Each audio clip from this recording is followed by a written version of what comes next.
Okay, so last time I think I talked about spy stories, and in particular the Queen and Country collection as good source material for that sort of thing. But that kind of got me started thinking today about military role-playing games. The military is an interesting critter when it comes to games. Role-playing games came out of war games. The earliest role-playing games were essentially just war games with a more skirmish focus, and then they started adding bits here and there to make them enough different to become something else.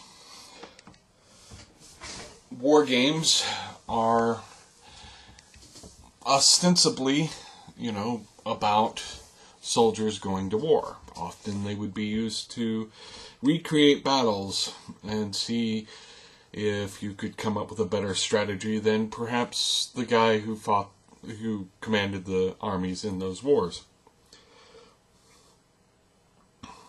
But here's the thing. With the military, as a role-playing game, where you're playing individuals, the individual soldier, that personalizes it in a way that a war game doesn't quite do. And it also brings up some weird issues. So I talked about Octon Cthulhu and playing Cthulhu investigators during World War II. You could just as easily run a straight World War II game. No supernatural. With those rules and those books. They give you lots of information about how to do that sort of thing. The question is, would you want to? World War II was one of the more terrible times in the last century. I know that the war movies from the 1950s and such didn't really show the blood and guts of it. And I think that shaped our perception of it as a clean war. And it's really easy to figure out who's the good guy and the bad guy when the bad guy is Hitler and the Nazis. It's easy to see who the bad guy is. I'm sorry, did you have a bunch of death camps? I mean, we rounded up some guys and because of their ethnicity, and that's kind of lame and terrible, but they didn't put them in a gas chamber. Figuring out who the bad guy is in the European theater is pretty damned easy during World War II. And Japan was the aggressor in the Pacific theater. Sorry guys, yeah, they got some bad things towards the end of the war, but they did start it. No, really, they started it. They showed up and started killing people in various places because they felt like they were being limited economically. But the good guys in those wars, the good guys, the Allies, did a lot of terrible, terrible things. Yes, we dropped the nukes on the Japanese populace, and that's kind of terrible in and of itself. But it's certainly not the only terrible thing we did during that war. Would you want to be playing as a bomber dropping bombs on Dresden? Or Tokyo? Even today's wars, today's wars, more recent wars. There was a game called Recon, where you could play soldiers in Vietnam. There's a clear moral playground. Vietnam was kind of awful. All wars are awful. If people are shooting at each other, they're awful. We fantasize it by putting it into the games. We make it clean in some way. We make we sort of pull out a lot of the morality involved. Sometimes I wonder if the whole World of Darkness morality scale that you see in some of the games wouldn't be appropriate in just a war game. Where, yeah, you can go about your missions, but you slowly lose your humanity a little bit for the terrible, terrible things you have to do. I don't know. Would you want to play a war game? Not a, move the miniatures around war game, but I mean a role-playing game actually set in a real war. Not fantasy war against alien horrors or, orcs or what have you. But a game where it's ugly. And who the good guy is maybe not always as clear when you're on the ground. I don't know. Part of what got me thinking about this was a comic that I had been reading recently. I used to read it when it came out originally, and it stuck with me. And I found some in the local comic shop cheap box. I'll bring one or two of them up.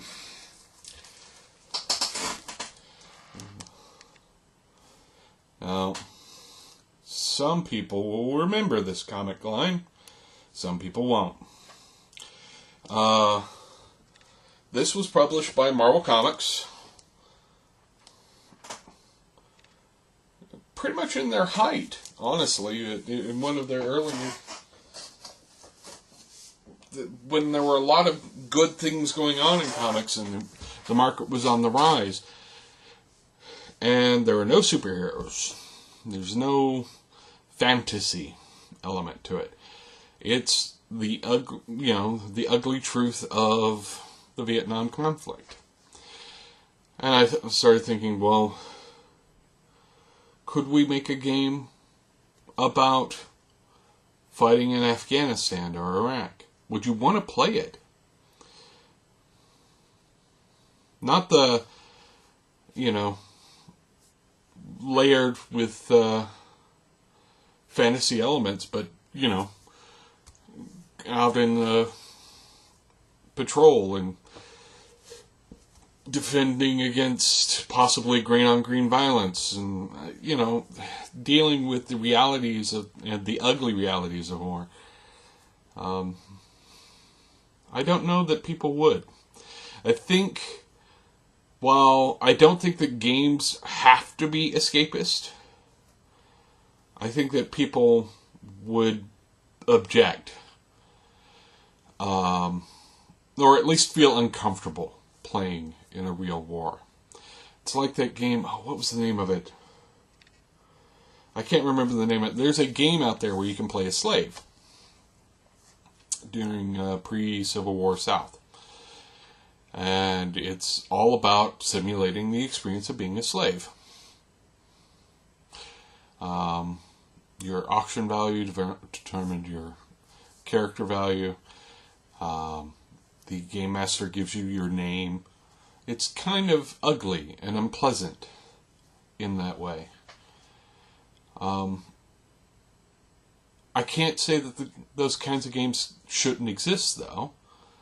One of my favorite game books of all time is The Shoah, Colonel Houses of Europe, written by a friend of mine, Rich Dansky. And it's about the Holocaust and the terrible, terrible things that were done. And in that one, it actually fits into a fantasy world, into a dark horror world where it's about the ghosts of those people who died in those death camps. And it's uncomfortable, and a lot of people took issue with him for quote-unquote trivializing that, but he didn't trivialize it. The game isn't there to trivialize. It's to put a different lens on a terrible time in human history. But it never trivializes it. It never makes it a joke. And I think that is important. Games can do that kind of thing. But would you want to do it with a war? I think you can do it with a war game. I think you could do a straight World War II game where you're playing Allied soldiers, or Axis soldiers. I suppose, you could conceivably play German soldiers in a World War II game and still not need to scrub yourself raw, but it was a bad time in human history, and I sometimes wonder if people would want to play in something that terrible. And it's not the only terrible war. We play games in medieval settings where thousands of people should be dying. And not just because, the usual methods, and somebody shot them in the heart or something, but like, you got stabbed in the gut and there are no antibiotics, so you're dead. Sorry. It's going to be ugly and painful, and really the kindest thing anyone can do for you is to cut your throat at this point, because it'll be quicker. And so we deal with war in role-playing games quite a lot. We deal with armed conflict quite a lot, but we don't deal with it in the sense that it is ugly. And that may just be because we want the escapism.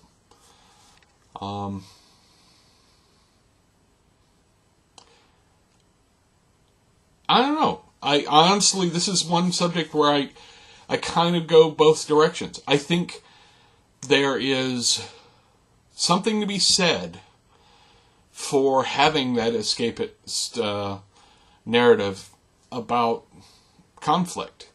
Conflict is a part of human history, and sometimes removing its power is healthy.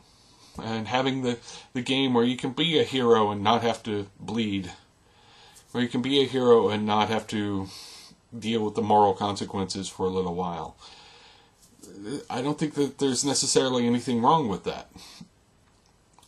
And I don't blame people for not wanting to play a game where you would have to deal with those uncomfortable moral consequences.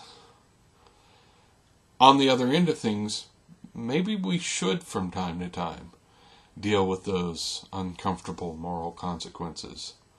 Maybe we should have games, even in, a D&D game, where you have to deal with the fact that, yeah, sure, you're the action hero saving people, but you know what? Because you went on that dungeon crawl, you weren't there to help defend the town from the army of the king that you serve.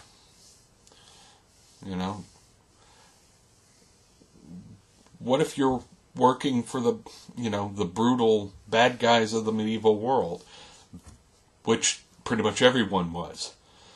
Even the most enlightened king would do things that we today would think was absolutely horrible.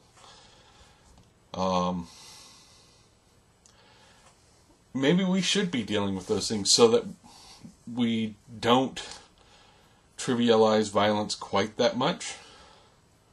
I don't know. Honestly, this is more of a I'm asking a question because I don't know the answer kind of thing. So I'm going to put this out there, and I'll let other people ask the question or answer the question to the best of their ability of whether or not you would want to play a game where you dealt with the moral consequences of war. Do you want the uncomfortable parts in your fantasy? We can, have that conversation. Anyways, that's my ramble for tonight.